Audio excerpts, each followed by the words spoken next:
Hello, so it's Wednesday on the second week of COP15, this absolutely critical UN biodiversity conference where we're desperately hoping that governments of the world can put their differences aside and agree a new global framework for biodiversity and to actually restore nature at scale, critically important. It's great to be here and it's great to be in this astonishing plenary room, which is where all the governments get together and do some of the negotiations. Kathryn, you've been in some of those negotiations over the last couple of days. What's been going on? Yeah, so as observers, actually at COP15, we can come in and watch quite a bit more than we could at a climate COP.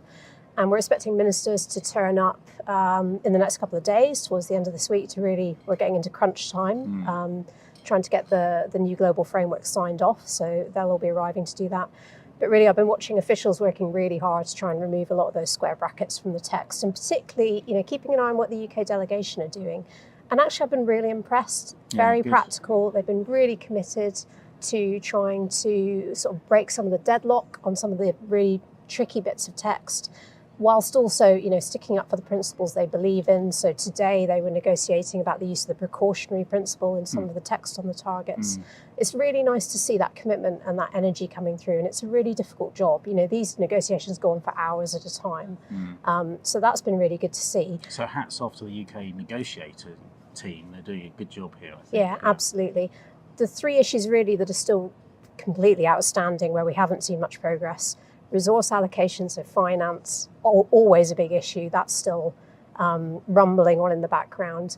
Monitoring, we're not seeing as much progress on that. There's a lot of discussion and debate about how do we know what's happening with biodiversity, what's the best way to measure, and digital sequencing, which sounds quite techie, but that's the only negotiation we're not allowed into, which is about who owns the rights to different ecological and DNA data from different species. And there's a load of equity and social issues in there as well. And that's the kind of concern that, a company might come in, do DNA sequencing, but actually give no kind of rights or respect to the indigenous community, sometimes around the world, that actually, arguably, it has a lot more ownership of those. Exactly. Of that nature. Yeah, really sensitive issue, this one. So we'll be keeping a close eye on that as well.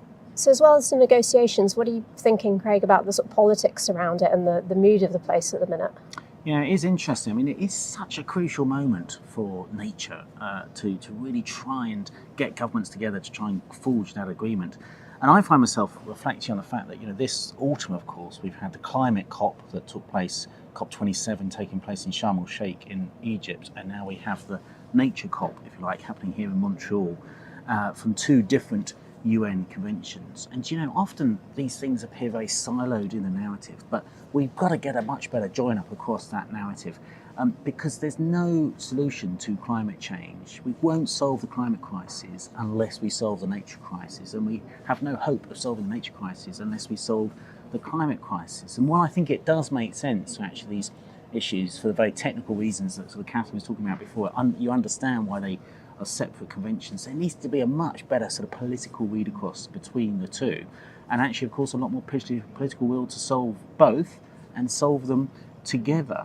And obviously, the big headline of what everyone's hoping for at this nature COP is that big agreement of trying to get governments to agree that we need to get 30% of our land and sea in recovery by 2030. And for years in the climate discussions, we've always had those targets, the temperature targets, first of all 2 degrees and then a 1.5 degree temperature target, which is imperfect, but it does at least provide a focus for governments, for companies, for NGOs and so on, to try and say, we've got to see action ramp up to deliver that. And we're nowhere near that on climate yet, but at least it provides that focus. And similarly, a sort of similar focus on nature would be very helpful, because we've not had it before. And I think the 30 by 30 target would make a real difference on that.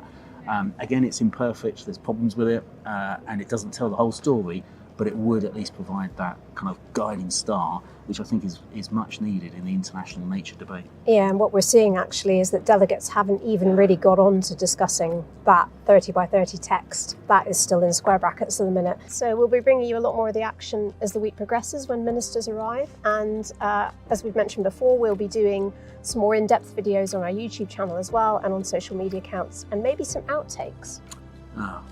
Those outtake videos will probably feature me a fair bit. See you then.